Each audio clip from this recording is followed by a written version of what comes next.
Friends, welcome back to the Wild at Heart podcast here in the week of November 22nd, which is Thanksgiving week. Wow.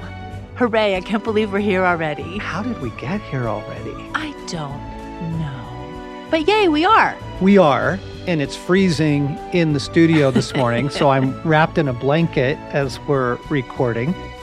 And yeah, wanting to bring to you all Thanksgiving wishes this week and maybe some counsel and some encouragement. That's really good. I really love Thanksgiving. I do. I love it. Well, I love it mostly. I love that it is centered around giving thanks. Like, really, even it doesn't matter what your beliefs are. Most people, when they do gather around the table, it's, what are you thankful for? And that's just nice. Yeah. That's just nice to shift your gaze to thanks. And Especially in an hour of entitlement. oh my goodness. Right? I mean, this is the what have you done for me lately hour. It is. And it's also the kind of sad hour, Yeah. right? We can talk more about that, but I love this verse. Can I just start with this verse? Yes. Psalm 104, which we all know, but it's a hard one actually sometimes. But enter his gates with thanksgiving and his courts with praise. Give thanks to him and praise his name. So I think one of the things that I love about Thanksgiving is it feels like it's aligning with the heart of God as much as we are able to do that, to be thankful. Right. I was thinking about, you're all going to hear loads of messages this week about gratitude and giving thanks and that sort of thing, which is good. But here's what I'm struck by this morning as I was praying about this. Jesus said, you actually have to start with forgiveness. And by that, he meant forgiving others. Because before you can get to gratitude, oh my goodness, there's a lot of disappointment and frustration and, relational tension and all that tends to accompany the holidays. Absolutely. In fact, I am remembering we have adult children now, as you know, and a few years ago, our adult children announced to my wife that they do not want turkey for Thanksgiving anymore. Well, it just threw me. It's like, no, you don't understand. There are a few things that mean Thanksgiving. Yeah. Turkey being one of them. Sacred. Right? Yeah. Well, they weren't going to eat it. My wife is from the Midwest, and there is a way to do Thanksgiving. Right. And it does, if you're wondering, include Jell-O salad. Although they won't eat that either. And cranberry sauce that comes in the can. That's the best one with the lines on it. That's what you want. I make another kind too, but I need the canned, solid cranberry sauce. Okay. Whether anybody else is going to eat it or not. Well, and it did throw you when they said that. It was really disappointing. It made me very, very sad, actually. And again, I realize we're talking about turkey here, but it's an example of how in order to enter into this with a good heart and a full heart this week, there's probably some forgiveness that needs to be extended. Oh, my goodness. To family, to friends, to those who didn't invite you over, to, right? It's actually pretty core. I was just thinking this morning how you can't love if you don't forgive. And okay, so the husband quickly goes through the roster. Oh gosh, why was she thinking that she needs to forgive in order to love this morning? What? It was about the dog. Okay, I can live with that for right now. But that's why forgiveness is essential, And we are talking specifically about Thanksgiving, whether you're hosting, whether it's people aren't offering to bring enough, whether you're going to someone else's house and you're bringing too much, whether you weren't invited at all and you're alone, there is forgiving to do. Just to get your heart into a better place. Like, I want my heart in a better place. And look, especially this year, gang, we are all tapped out. And I know everybody's rallying and everybody's, putting a good face on things, but when you look at your reserves, they're pretty low because you burn through your reserves to get through the last, 19 months. And when you are tapped out, it's just, oof, it's hard to love well and overlook things. Uncle Henry's going to make his bad jokes again this year. Or my mom's gonna criticize the way I made the gravy or Yeah. how I look or Yeah. Just being aware of they're tapped out, you're tapped out, and the cultural climate right now is get upset. oh my goodness. You really ought to be upset about and then just fill in the issue, mask, no mask, vaccines, no vaccines, gender and education and da da da da da da da Which da. is flowing from a number of places within the human heart and the Yes. external world, the Yes. atmosphere we're breathing in Yes. every day. A friend of ours was riffing the other day on the church's historic position of being an ambassador of Eden in the world, Yes. of being the new Jerusalem in the world, Yes. right? And that's why churches were, made gorgeous and beautiful to be a representation of the kingdom of God, Mm. forming little outposts in the world. Uh-huh. Well, what we have going on now is this rage in the world that we can't make Eden happen. And I mean, whoa, the hostility and the politics and The blame. yes, and the blaming.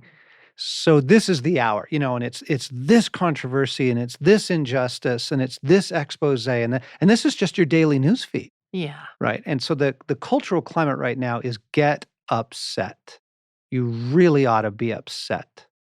And I think Thanksgiving week is gonna be a wonderful antidote for all of our souls. I thought you were gonna say a wonderful opportunity to get upset.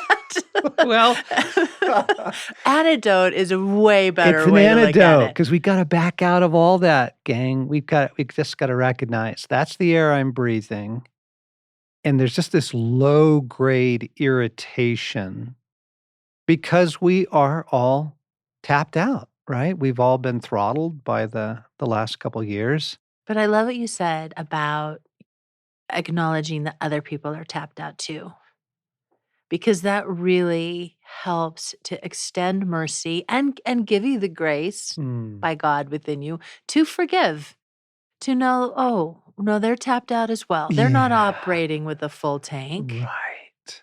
Right. That's really good. So, forgiveness in order to get our hearts in a good place, to Mm. get to gratitude, because people are disappointing. Holidays can be disappointing. I've really had to reconcile myself to the partial. Okay, so you heard the turkey story, but the other ongoing tug of war in our marriage is I really want a wild game Thanksgiving. Yes. Yeah, I wanna serve elk and deer and pheasant, and again, not And I have for 3 years. And how do you feel about that, Stace? I feel a little accused right now. The elk roast, the pheasant, the turkey that I slip in. The canned cranberry sauce that you slip in? Okay, I can't let some things go. But I know that you want that.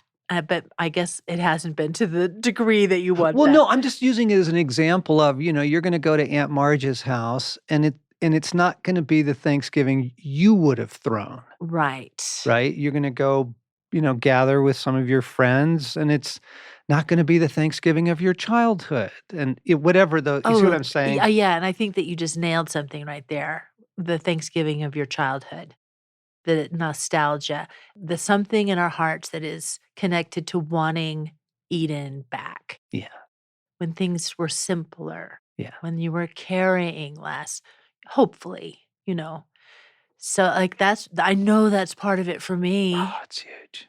I want it to look a certain way. I want conversations to go a certain way. It was just 2 years ago that I said, "You don't have to dress up for it." because we always dressed up for it. And I don't want him to wear a holy t-shirt still, but, to try to take the pressure off our children to act in a certain way so that my heart feels good. Okay, so I think we can connect all this. Like, what? The church and its Eden outposts and Thanksgiving and wild game? Like, what does all this have to do?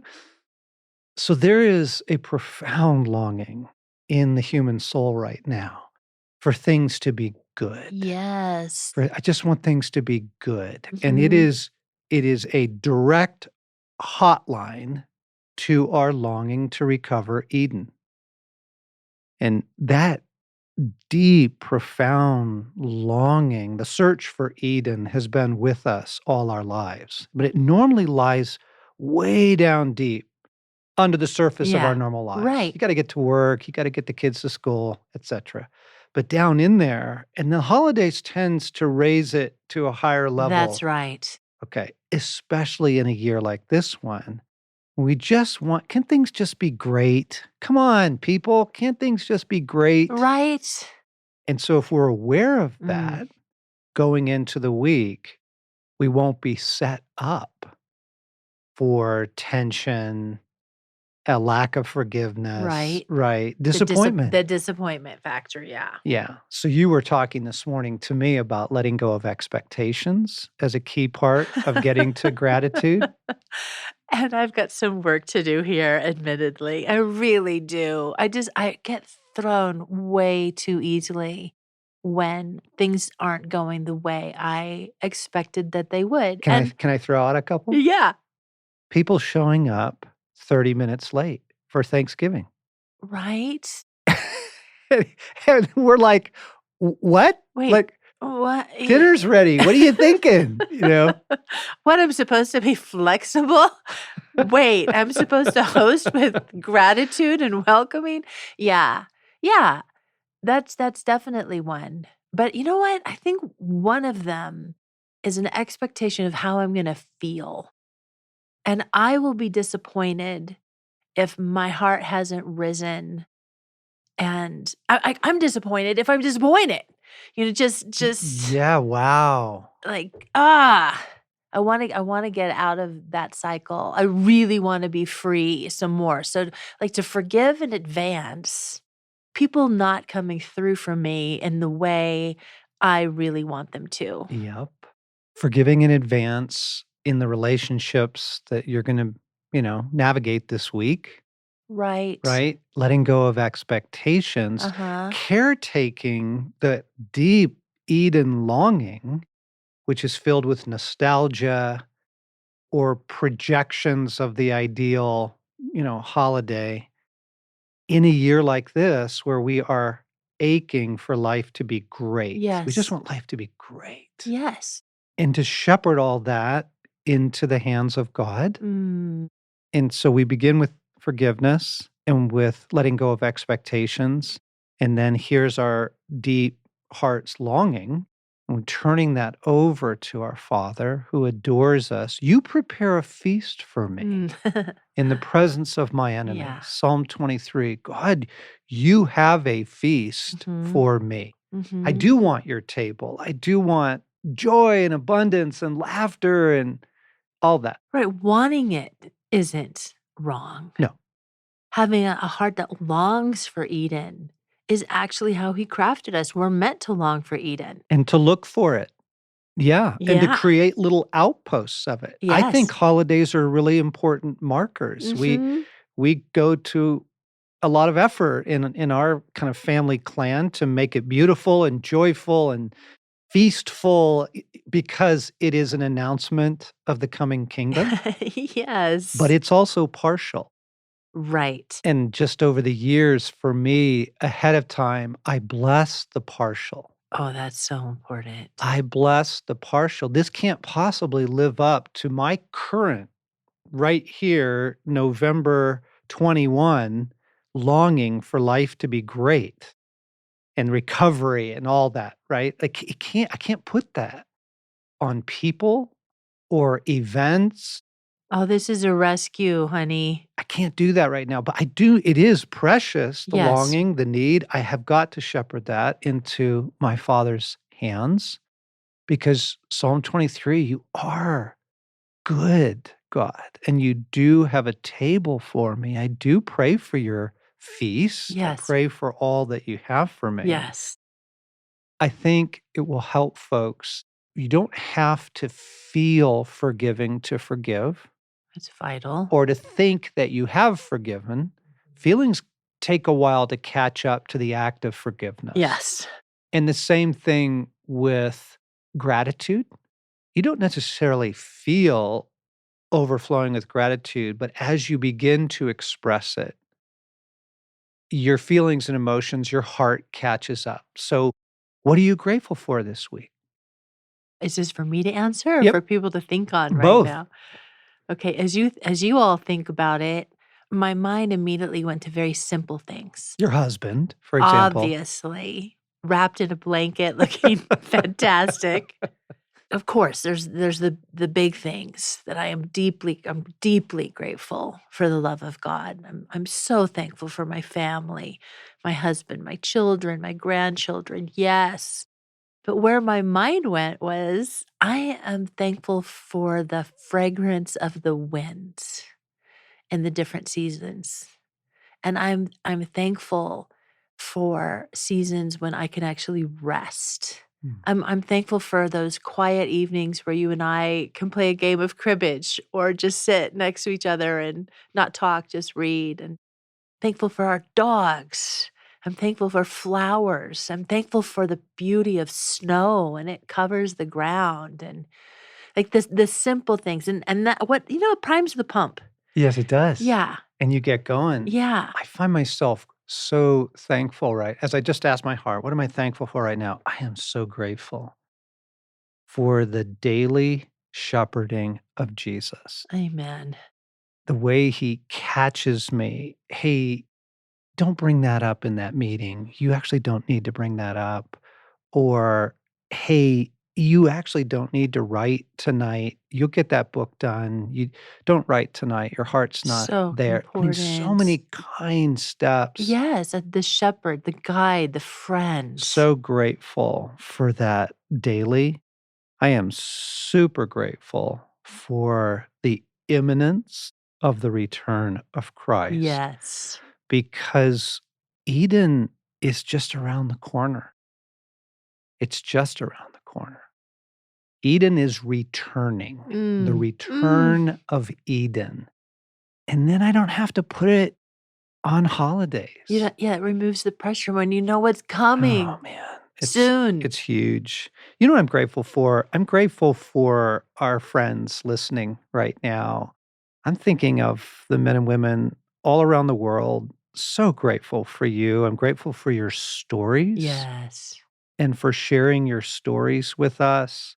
I'm grateful for your love, your support. I'm grateful for your prayers. Yes. Thank you. All you who pray for us, thank you. I am so grateful for all of our friends out there who have taken up the flag of this message and in different beautiful ways have brought it into their world, sharing it with friends, with family, hosting basics, leading small groups through Beautiful Outlaw, just all of the ways, friends, that you have joined us in the ransom of the human heart. Yes, it's the best. So Mhm. grateful for the camaraderie we have with all of our friends who are listening. Yeah, thank you, everybody. We certainly don't wanna let a Thanksgiving podcast go by without saying thank you to you. Absolutely. Our So, friends and so thankful. allies. Oh my goodness. Yeah, you actually are the true family. I really appreciate it when Jesus says, "Who is my mother and my brother and my sisters? Those who do the will of God." Yeah, I mean, yeah. he reframes family, and we Mhm. feel such a kinship to all of you, and we're so grateful for you. So, happy Thanksgiving week, everybody. and recognizing that around the world, not everyone's celebrating Thanksgiving here in the Not week of now, November yes. 22nd. But Love and regardless, we raise a glass to you. yeah, we do. And hopefully this is shepherding your heart into a good place this week. One more thing before we go. Really excited to tell you we've got a new book or plan or map or anyhow, it's called A Year with Men. And it's something we've been building over, the last several months. We wanted a game plan to guide a small group of guys over the course of a year together through 5 different series, through Wild at Heart and Becoming a King, and even through the HBO Band of Brothers series about Easy Company and World War II. So it's a map. It's a study guide to take a small group through that. And we also built in like adventure trip suggestions and time out for the group to breathe. Anyhow, we're done. It's out. We're stoked. And it's available on Amazon. It's called A Year with Men.